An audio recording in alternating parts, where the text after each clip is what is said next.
नमस्कार। Toppers club IAS academy में सभी छात्र छात्राओं का स्वागत है। उत्तर प्रदेश लोक सेवा आयोग के द्वारा जो पीसीएस 2024 की परीक्षा का परिणाम घोषित हुआ है, पहले जो छात्र पास हुए हैं उनको हार्दिक बधाई।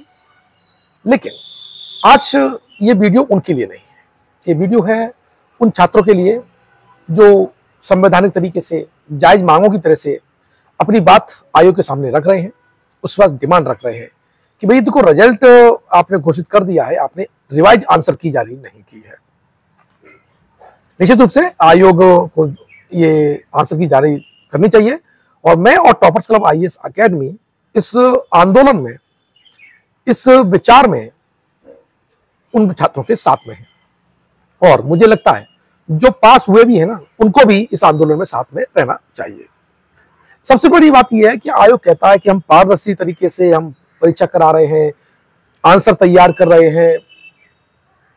उनका दावा है, उनका दावा तो आरओ और एआरओ में भी था कि भैया पेपर आउट नहीं हुआ है, परीक्षा सुचितापूर्ण संपन्न हुई है, कोई कहीं आउट नहीं हुआ, कोई दिक्कत नहीं हुई। ये तो छात्र सड़क पे आए, प्रूफ दिए उन्होंने, तब जाकर के शासन ने माना और आयोग ने माना कि हाँ लीक हुआ है, वरना तो वो मानने को तैयार ही नहीं थे। अब बात आती है इस बार के परिणाम पर। बहुत से कह रहे हैं बच्चे हैं, क्योंकि इतने बड़ी मात्रा में बच्चे झूठ नहीं बोलेंगे, क्योंकि फर्जी वाले कुछ लोग अलग होते हैं जो सड़कों पे है ना, जो सड़कों पे हैं, उन्हें मालूम है कि उनका मीडिया के सामने चेहरा जा रहा है और अगर आयोग उनकी अंकी जारी कर देगा भाई नेम, तो उनकी पोल हो जाएगी। तो ये लड़के फर्जी लोग नहीं है, अपनी बात जायज तरीके से उठाने वाले लोग हैं। और निश्चित रूप से मैं ऐसे स्वाभिमानी संघर्षशील युवाओं के साथ में हूं, हमेशा साथ रहूंगा। अब आयोग ने आंसर की जारी की, ये अच्छी बात है। आंसर की जारी की तब मालूम पड़ा उसमें बहुत से प्रश्न गलत भी है, उन्हें चेंज होना चाहिए, आंसर चेंज हो जाना चाहिए। लोगों ने, बच्चों ने ढूंढ ढूंढ करके मैटर को इकट्ठा किया, अच्छा रेफरेंस मैटर को इकट्ठा किया और आयोग को भेज दिया। अब आयोग ने उन पर क्या समीक्षा की, उस पर क्या निष्कर्ष निकाला, कौन से प्रश्न हटे, कौन से गलत हुए, है ना, किसके उत्तर बदले गए, इसका कोई पता नहीं है। और जो रिवाइज आंसर की जारी ही नहीं की, तो पहली बार आंसर की जारी करने का कोई मतलब नहीं रहा। और रिवाइज आंसर की न जारी करके आयोग ने यह बता दिया कि वो कुछ ना कुछ तथ्य छिपा रहा है।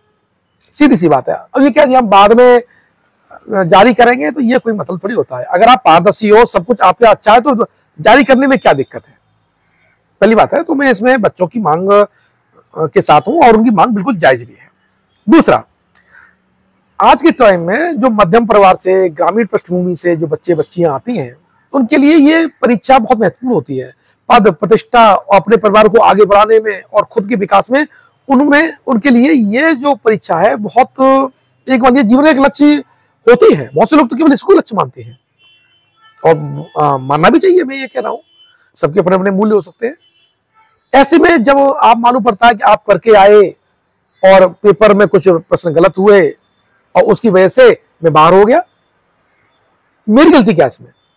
दूसरी, अगर मैंने गलती की भी है, कोई मैंने प्रश्न गलत किए हैं, तो मालूम तो होना चाहिए कि मेरा इसका आंसर ये है, मैंने यहां लगाया था और इसकी वजह से मैं आउट हुआ।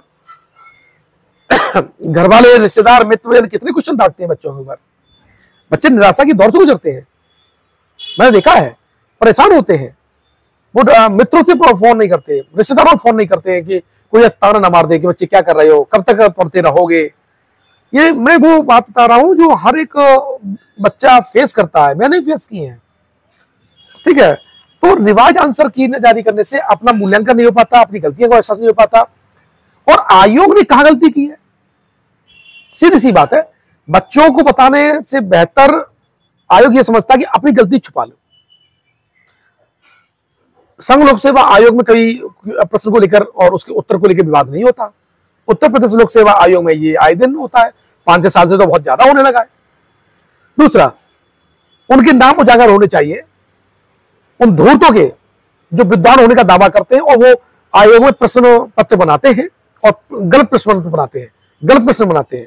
उन पर क्या कार्रवाई हुई, उन पर क्या आर्थिक कार्रवाई हुई, उनकी क्या प्रशासनिक कार्रवाई हुई, इस सब को बकायदा आयोग को नोटिस के माध्यम से, मीडिया के माध्यम से बताया जाना चाहिए, ताकि वहां कोई पेपर बनाने वाला व्यक्ति जाए तो उसे मालूम होना चाहिए कि उसकी जिम्मेदारी क्या है, उसकी उस पर क्या पेनल्टी लग सकती है। आयोग ये व्यवस्था, ये तंत्र विकसित करने में नाकामयाब हुआ है। और जैसे अगर कोई इंजीनियर है या डॉक्टर है, अगर कोई गलत ऑपरेशन कर देता है, इंजीनियर कुछ गलत कर देता है, तो उसे पेनल्टी होता है, बकायदा मीडिया में छपता भी है। तो उन धूर्तों का, उन अयोग्य टीचर का नाम नहीं आना चाहिए कि भाई ये पेपर गलत बनाए हैं। ये जाने कहीं और भी जाकर के कॉपी चेक करेंगे तो वहां गलत कर देंगे, बच्चों के भविष्य के साथ खिलवाड़ कर देंगे। तो आयोग को अपनी पारदर्शिता पर अगर भरोसा है तो इनके नाम भी बताने चाहिए, कौन कौन से प्रश्न हटे हैं ये बताना चाहिए, और तुरंत आज के सूचना प्रौद्योगिकी के जमाने में तो ये एक झटके में रिजल्ट आ जाना चाहिए। अब जैसे आपने आंसर की बना रखी है, एग्जाम हुआ, जैसे ही कंप्लीट हुआ अगले दिन आपकी आंसर की आ जानी चाहिए। रिवाइज आंसर की के लिए जो आप मांगते हो, आपत्ति मांगते हो, बकायदा उसकी टाइम होना चाहिए, और जैसे आपत्ति या अपनी रिवाइज आंसर की बनाए और उसे जारी कर देना चाहिए, उसके बाद आंसर जारी कर देना चाहिए। क्या दिक्कत है? उसके बाद परिणाम जारी कर देना चाहिए। मेरे कहने का तो ये था। तो ये तो एक अच्छा तंत्र है ना, लेकिन आयोग इससे पीछे हट रहा है। तो इसका मतलब है कि आयोग में सब कुछ अच्छा नहीं है, बच्चों के साथ खिलवाड़ है। ये जो सड़क पे है, यूथ है, ये उत्तर प्रदेश को आगे बढ़ाने में भूमिका अदा करता है, देश को आगे बढ़ाने में भूमिका अदा करता है। अगर इनके साथ चलोगा तो निश्चित रूप से सरकार के लिए भी एक अच्छा संदेश नहीं होगा। और मैं माननीय मुख्यमंत्री योगी आदित्यनाथ जी से भी निवेदन करूंगा, इसमें वो पर्सनल ध्यान दें।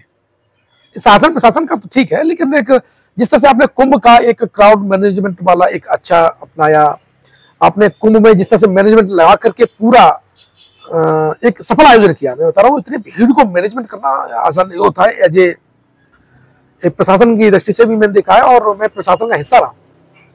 निश्चित रूप से ये बहुत अच्छा कार्य था, उसकी बधाई भी देनी चाहिए।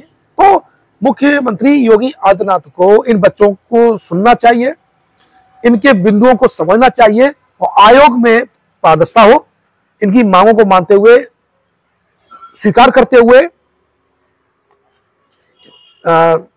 आयोग से अपेक्षा करना या निर्देश देना चाहिए कि वो रिवाइज आंसर की जारी के, जिन पर पेनल्टी लगाई है, गलत प्रश्न पत्र बनाए हैं, उनके नाम उजागर करे, और आरओ और यारो की परीक्षा कब होगी ये भी डिसाइड करे। तो मुझे लगता है कि मुख्यमंत्री योगी आदित्यनाथ जी को इस पर स्वतः संज्ञान लेकर के काम करना चाहिए।